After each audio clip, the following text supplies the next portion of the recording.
Kitab Tasawuf Jawa Suluk Syekh Ngabdul Salam Bagian 3 Salat Hakikat.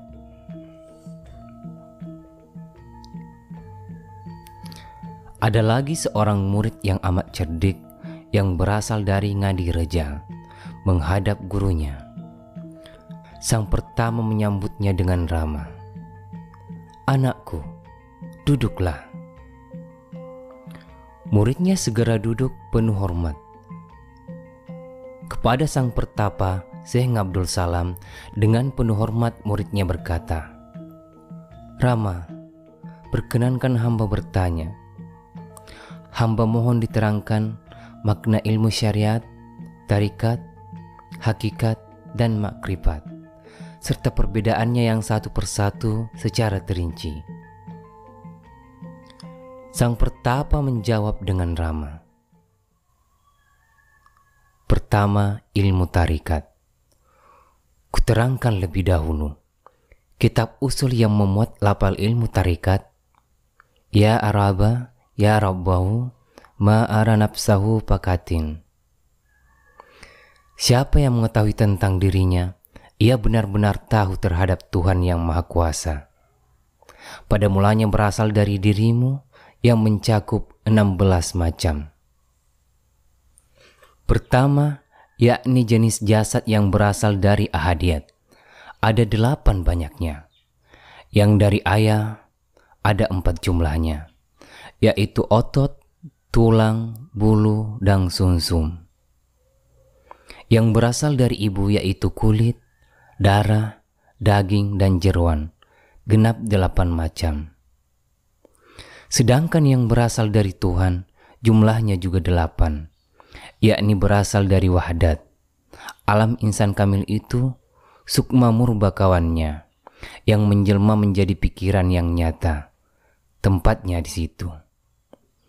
Ia memiliki satu anak buah bernama nafsu lawwama, dan kembali lagi ke asalnya yakni sukma murba.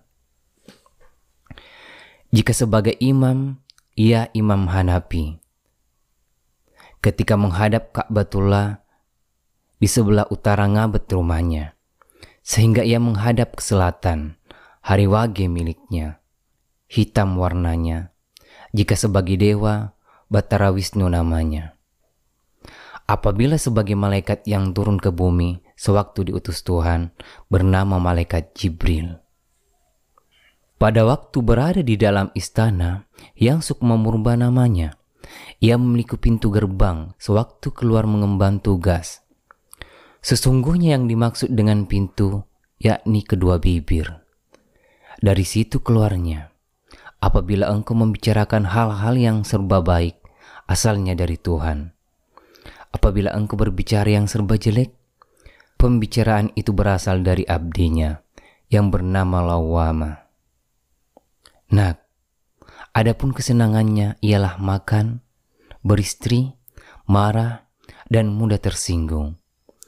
Ia suka pula memusuhi kebaikan.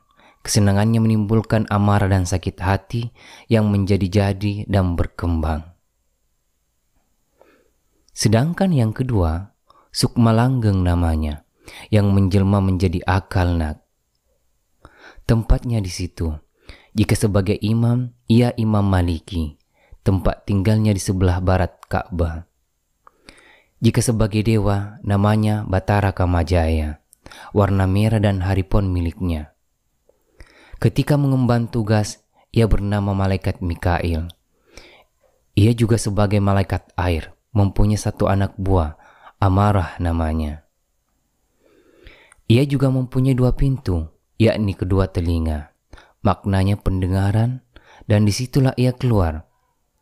Apabila engkau mendengar suara yang baik, sukma langgeng yang menerimanya. Sedangkan amarah tak mau menerimanya. Apabila mendengar suara yang baik, ia memilih yang jelek saja, yang tak pantas dan sejenisnya. Sesungguhnya yang ia sukai, yakni kesukaan amarah itu, tidak berterus terang, bohong, congkak, memusuhi kebaikan, suka berburuk sangka, berusaha menggagalkan perbuatan yang baik. Ketiga, yang juga berasal dari alam insan kamil ialah Sukma Wasesa namanya, yakni tabiatmu yang sesungguhnya. Sukma Wasesa itu, nak, disitulah tinggalnya. Jika sebagai imam, Imam Hambali namanya, hari pahing dan warna kuning miliknya. Ketika mengemban tugas bernama Malaikat Israfil, sewaktu berada dalam istana, Sukma Wasesa sebutannya. Ia disebut juga malaikat angin, memiliki 2 pintu, yakni kedua mata. Pintu itu tempat keluarnya. Apabila engkau melihat segala yang serba baik, Sukma Wasesa yang menerimanya. Supiah tentu tidak suka apabila melihat kebaikan. Ia memilih yang jelek saja. Adapun kesenangan Supiah itu ialah segala keinginan, keserakahan, dengki, iri, dan mencegah hati yang ingat akan kebaikan. Ia pun kurang waspada. Adapun yang keempat, Sukma Luhur yang menjadi imam. Di situ istananya menjadi kekasih Tuhan, bernama Rohullah, yakni Raja Roh. Sebagai patihnya pula, ia diaku sebagai zat rasa, yang diberi tugas mengatur semua prajurit kecil. Oleh karena itu, ia disebut imam. Jika sebagai dewa, nak, Mahadewa, legi harinya, putih ciri warnanya. Apabila sedang bertugas berganti nama Israel, kelak pada hari kiamat tugasnya mencabut seluruh nyawa dan roh yang berada dalam hati, jiwa dan jasad yang menyempurnakan rasa. Nyawa yang berada dalam kulit, daging, nyawa tulang dan nyawa darah, nyawa bulu dan nyawa otot. Ia memiliki pintu besar disebut Tursina Indah. Ia mempunyai 1 anak buah yang tak berselisih kehendak segala kehendak malaikat. Dialah mutmainnah, tak suka hal yang amis dan busuk, asal timbulnya kebaikan. Telah tamatlah asal muasalnya, nak. Penjelasannya seperti tadi. Ada lagi keterangan tentang tarikat, terdiri atas 13 macam. Akan kuterangkan satu persatu. Pertama, tanah menjadi jasad, sedangkan yang kedua, air menjadi darah, nak. Ketiga, yakni angin menjadi napas, nak. Tiada bernapas tanpa pernapasan. Keempat, yakni jenis api menjadi cahaya manusia yang merata dalam jasad.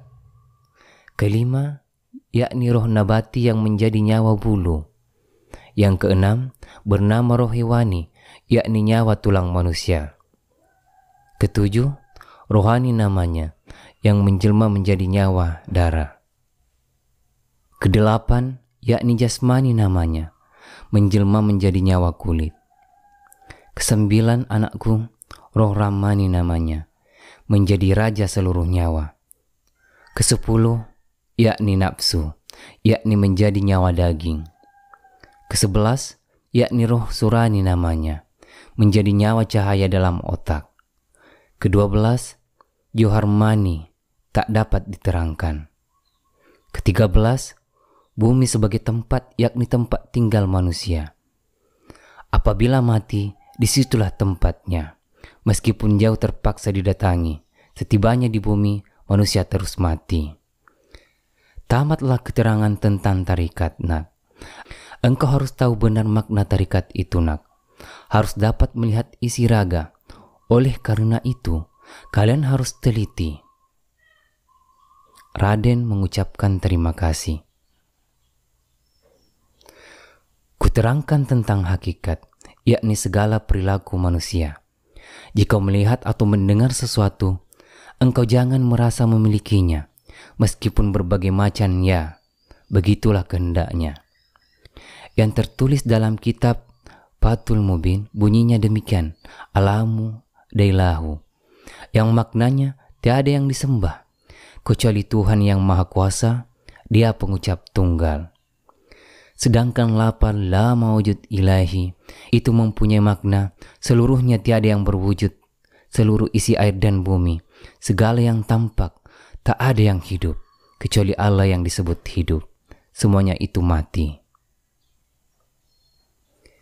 Selesailah keterangan tentang hakikat, Kemudian kuterangkan tentang makrifat. Muridnya bersujud mengucapkan terima kasih.